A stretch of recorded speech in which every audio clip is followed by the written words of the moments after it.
خیلی خوش اومدید. دومین ویدیو من و علیرضا نمیدونم با خاطر یه کاری نمیتونه فعلا بیاد، بعدا علیرضا میاد.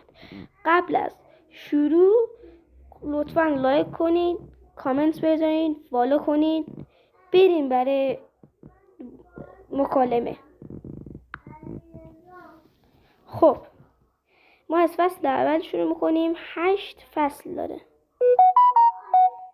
ما فعلا فصل اول رو میریم. من 2 تا داستان براتون میخونم، بعدا بقیهش میخونم. خب چهرم بیارم پایین یکم.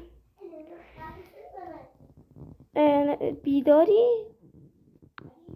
تقریبا نصف شبه ها.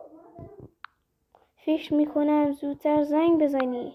ببخشید یه چرت بیرون پورتلند زدم و الان درست وسط جنگل بیدار شدم. چی؟ خب به هر حال دارم وسط یک جنگل میرم.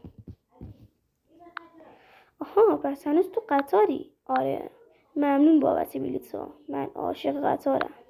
گفتم بهت، مخصوصا تو واگن تماشا با پنجره‌های روی سقف اطراف رو کامل میتونی ببینی. آره ویوی عالی از جنگل. درسته همه چی یه جورایی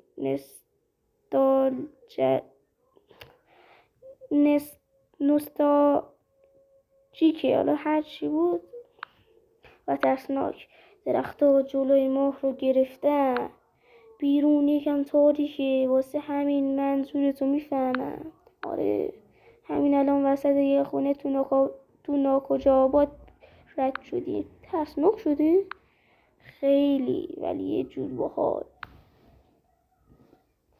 انگار وسط یه فیلم ترسناکی. من به این باحال نمیگم. تیکه های ترسناک باحالن. جذاب نمیشه چند تا روح ببینی تو راه؟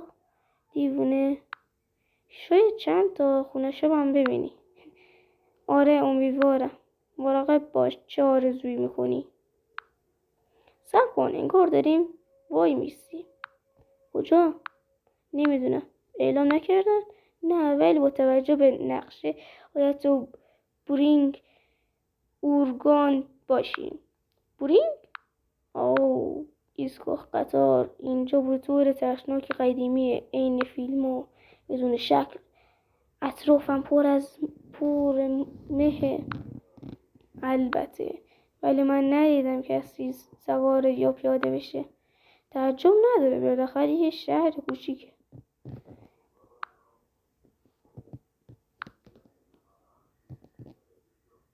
اینجا باید یه تبلیغ ببینی بعدش. بالاخره یه شهر کوچیکه. من گشنم شده، کجا میشه یه چیز خورد؟ الان احتمالا رستوران بسته است. باید به کافی شاپ سر بزنی. کجاست؟ بستگی داره. الان کجایی؟ واگن آخر. پس تو دورترین جای ممکنی. شروع کن به راه رفتن. ای وای ایوان چی شده؟ لعنتی همین الان فهمیدم من تنهام تو واگن. خب پر بود وقتی از پورتلند راه افتاد. ممکنه مهمونی گرفته باشن بدون تو. دیگه اون که مهمونی نمیشه. شکرگزار باش همه آرزوشونه واگن دربست داشته باشن. من شکرگزار نیستم، بیشتر نگرانم. چرا؟ هیچ از تو واگن بعدی هم نیست. شاید همه یه لحظه پیاده شدن. نداریم حرکت بکنیم. از مسئولین قطار بپرس بقیه کجا. هیچ کدوم رو نمیبینم. ممکنه همه تو واگن بار باشن. ای وای ایوان داره دیگه خیلی ترسناک میشه. چی شده؟ الان تو رستورانم. هیچ کس اینجا نیست. اینجا هم نیست. گفتن احتمالا بسته است. بس چرا رو همه میزا غذا است؟ چی؟ آره غذای داغ. هیچ کدوم دست نخورده. داری شوخی میکنی؟ بخار بلند میشن از غذاها. حداقل یه چیزی برای خوردن پیدا کردی. الان وقت شوخی نیست. ببخشید. به سمت جلوی قطار حرکت کن. حتما یکی اونجا هست که قطار داره حرکت میکنه. پیداشون کن. فکر نکنم بخوام اون کسی رو که این کارو کرد پیدا کنم. باش آروم باش. باید توضیح براش باشه. نه این خیلی عجیبه. به حرکت ادامه بده. امکان نداره تو قطار تنها باشی. این منو میترسونه. رسیدم به واگن تماشا. کسی هست؟ نه. لوک، دارم دیوونه میشم. 2 ساعت پیش 400 نفر تو قطار بودن. هیچ اتفاقی نمیفته. فقط آروم باش و حرکت کن. واگن بعدی باید واگن بار باشه. ببین قفله. رفتم داخلش ولی چیزی نمیتونم ببینم. چرا از چراغ موبایلت استفاده کن. از چراغ موبایلت استفاده کن. لعنتی بار همه اینجاست. این معنی نداره. برم عقب‌تر ببینم کسی را میتونم پیدا کنم کمکم کنه. خوبه، مراقب قدمات باش. ای وای ای وای، چی شده؟ لعنتی. لو، کمک کن، به یکی زنگ بزن. باشه، فقط بگو چی شده. من بقیه رو پیدا کردم. کجا؟ اتاق. تو واگن تماشا؟ چند نفر؟ همشون. خوبه دیگه. نه، این هیزم رو هم افتادن. منظورت چیه؟ منظورم اینه همه مردن. امکان نداره اگه اونجایی. من دروغ نمیگم. باش، ببخشید، به پول زنگ بزنم. من بدجور ترسیدم. خون داره از گلوی اونا میاد بیرون. مثل جای نیش. درست میشه. همونجا باش. اونا دارن با مسئول خط تماس میگیرن. چی میگن؟ ای بابا، چی شده؟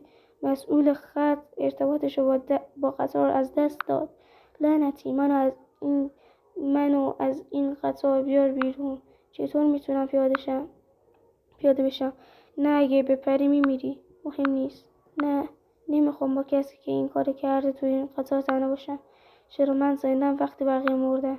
نمیدونم. فقط برو تو واگن با خودت رو قایم کن. اونجا همتر اینجاست.